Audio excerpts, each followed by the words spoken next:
gente está super feliz porque tem um papai aqui, né? Para representar esse espaço tão especial que a igreja está dando para a presença masculina. É uma forma de...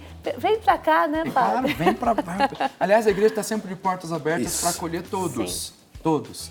E os homens, depois de um tanto de tempo que dizia assim, terça é só para mulher, oração é só para mulher, e agora os homens estão aí, graças a Deus, crescendo cada vez mais o grupo do terço dos homens. Mas na saída do intervalo, a Simone deixou uma pergunta aqui para o senhor. Quem reza o terço? Está livre de tudo, sem problema nenhum. 33 anos de casada, a esposa está aqui.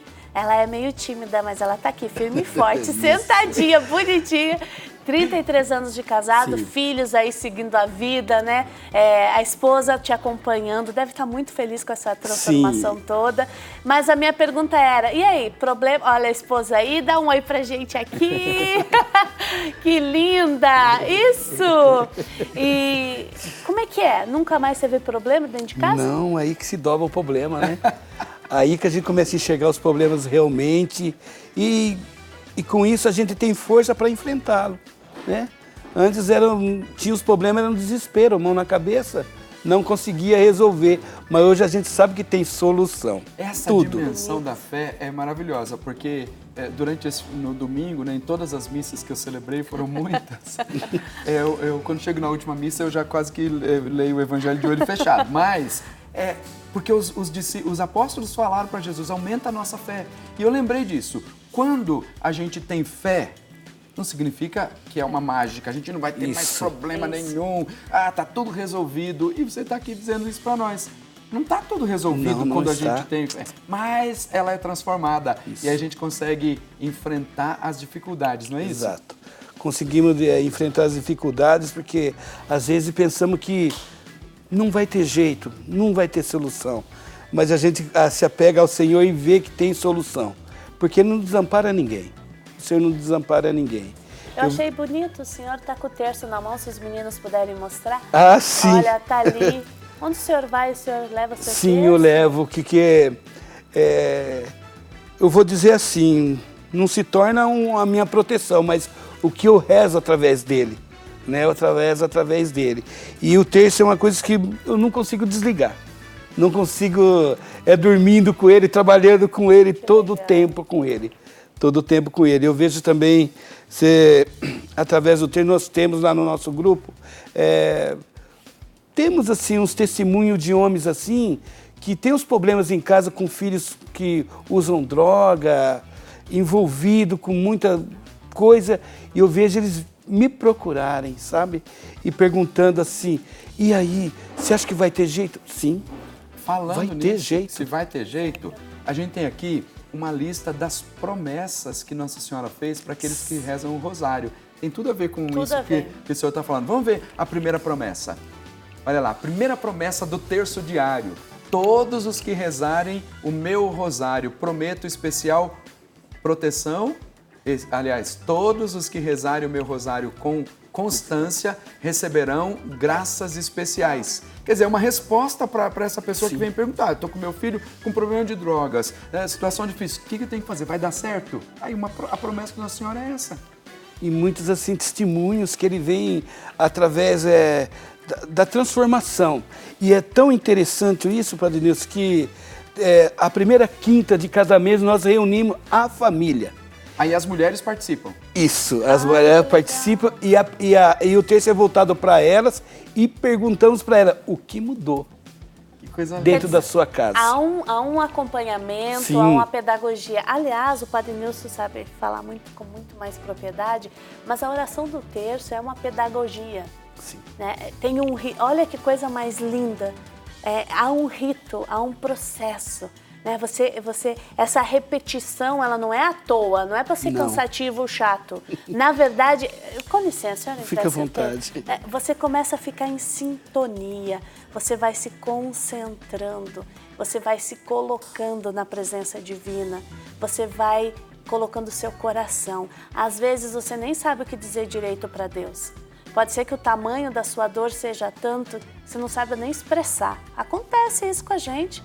Tem momentos de desamparo tão grande que a gente fica, meu Deus, o que eu O que eu peço? O que eu falo agora? E a oração do terço vem com essa pedagogia da repetição. E à medida que a gente repete, a gente se coloca em sintonia com o mistério. Porque o mistério da vida de Jesus, Padre, eu demorei a cair minha ficha nisso, sabia, na minha fé? Os mistérios da vida de Jesus são os meus. Ele nasceu, ele se entregou, ele passou pela paixão, pela morte, pela ressurreição. É isso que a gente vive. Aliás, Simone, quando eu fiz aquele terço que tem escritos mistérios, pena que a gente não tem um aqui para mostrar hoje. Aquele terço que eu fiz com os mistérios, é para que a pessoa tivesse uma facilidade de contemplar os mistérios de Cristo quando rezava o terço. Então tá lá escrito nas caixinhas já o mistério, que às vezes a pessoa não decorou, não tem ali na mão para poder rezar o terço, mas está escrito ali, nas contas do Pai Nosso, está escrito os mistérios que tem que ser contemplado. E aí as pessoas quando perguntam para mim, como é que eu faço para entender mesmo o que é o terço? Eu sempre dou uma indicação, já fiz uma referência hoje no programa, mas eu dou uma indicação que é ler a carta que o Papa São João Paulo II escreveu, que se chama O Rosário da Virgem Maria.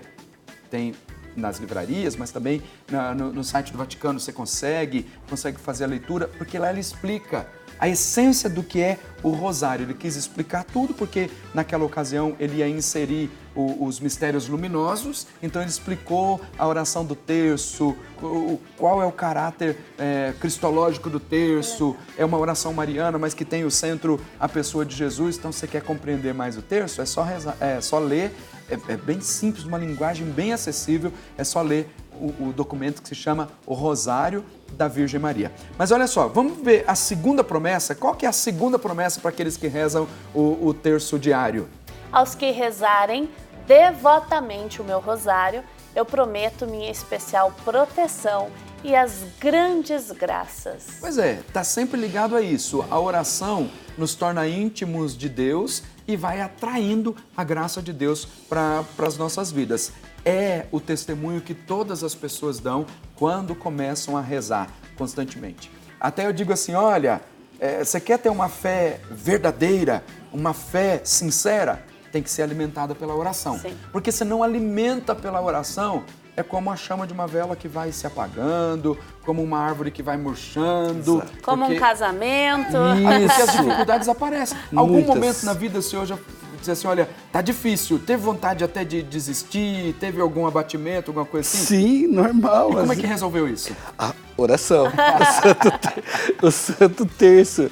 E às vezes a gente vê assim que a gente tá desesperado, tá em má situação, reza o terço. Aí nós que entramos para aquelas pessoas que não conseguem, no momento assim de muita desespero, aflição, como o índice de suicídio é muito alto, nós colocamos nossas intenções para essas pessoas, porque aí ela já não está com condições mais de rezar o Santo Terço. É aí onde a gente entra, onde nós homens sempre nos ajoelhamos e pedimos aí a intercessão de Nossa Senhora para que vá até essa pessoa e busque retrai ela também. Porque eu acho que o último estágio de um ser humano é esse, né? Partir para o suicídio, se desligar totalmente da graça do Senhor. E aí no que a gente entra na intercessão para que... Eu acredito muito no homem rezando, sabe? Acredito muito, porque as coisas que acontecem lá quando a gente se reúne através do terço, os testemunhos que eles dão, acontecem coisas sobrenaturais, sabe? De realmente de entrega. Homens que se entregam realmente, sabe, para rezar o nosso Santo Terço. E eu vejo assim muitos homens já transformados com isso, através dos testemunhos das esposas. É a eficácia da oração. Quando as mães mônicas vêm aqui, elas lembram disso, né? Mães de joelho, filhos de pé. Isso. E aí as mães ali intercedendo e elas veem o resultado na vida dos maridos também. Vem a vida dos maridos sendo transformada, a família sendo transformada. Mas essa dimensão da oração, quando toca a vida de toda a família, do pai de família, da mãe de família, dos filhos, o ambiente é melhor, o temperamento das pessoas muda. Se acalma, né? É mais fácil lidar com as coisas. Exatamente. E novamente a gente volta aqui nessa ideia. Não é que não tem problema, mas você tem uma fortaleza e paciência para lidar com os problemas diferente daquele que não reza. é exatamente nisso que se diferencia um homem e uma mulher de oração de um homem e de uma mulher que não reza. Padre, me chamou a atenção do Dirvando dizendo o seguinte ali atrás. A gente, claro, gosta mais de falar de Deus do que do demônio, do que do mal, é óbvio, né? Mas me chama a atenção. Meu pai dizia algo. Meu pai, um agricultor muito simples, um homem de muita fé. Muita fé. Minha mãe também. E meu pai dizia assim, minha filha, o demônio, não finge que ele não existe. Isso. Porque ele existe. Mas não fica falando nele o tempo todo. Isso eu levei para a vida. Porque, assim, realmente tem tantas famílias, né? O Dirvando pode falar, o padre, enfim, que o mal está agindo ali, está corroendo por dentro, não tem diálogo, não consegue conversar, altera-se o comportamento, né, padre? Diante do problema, você dizia, né? Às vezes põe a mão na cabeça desesperado, mas o terço também está aí para agir contra o mal, né, padre? O Papa Francisco diz assim, onde Nossa Senhora é de casa, o diabo não entra. Pronto. É uma expressão forte para dizer que às vezes a gente dá uma brechazinha numa discussão, numa gritaria, essas coisas todas. Uma brechazinha no alcoolismo, dá uma brechazinha, que é por onde entra o mal, querendo destruir todas as coisas.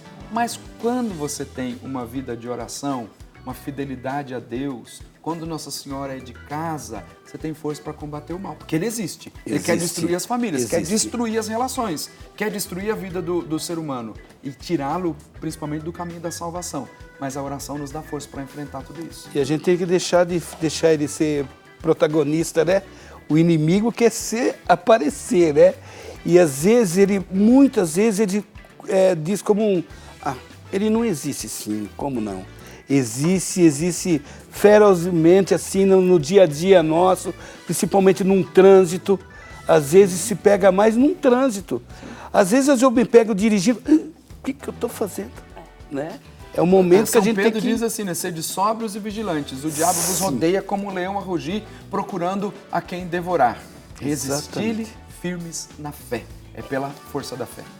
A gente está encerrando o nosso tempo e bem o que o padre dizia, nesse desejo de resistir na fé, a gente gostaria muito que o Dirvando deixasse uma mensagem, olhando para o Carlos, o nosso cinegrafista, para os homens que ainda não conseguiram dar esse passo. Para os homens que estão nos acompanhando e estão dizendo assim, eu não sou um bom pai. Eu não presto para minha família. Minha mulher é muito melhor do que eu. Essas frases que a gente vai repetindo e vai se contaminando por dentro. O que a senhora gostaria de dizer para esses homens? Então, quero dizer para esses homens que venham fazer parte desse exército de Nossa Senhora, porque nós estamos montando um grande exército e também que não se sente menor não, você é um pai de família, você busca também, mas busca pelos seus, né? O alimento espiritual. Precisamos de homens que buscam o alimento espiritual, não só o físico, mas vem fazer parte, procura uma sua paróquia. Eu tenho certeza que na sua paróquia, se não tem, seja você o primeiro a fazer o convite, vamos fazer uma reunião e vamos começar a rezar o terço. Tome a iniciativa, venha rezar o terço conosco. Pois é, tá aí feito o convite, eu tenho certeza que se você fizer a experiência, sua vida vai ser completamente transformada. Queremos agradecer a sua participação. Obrigado.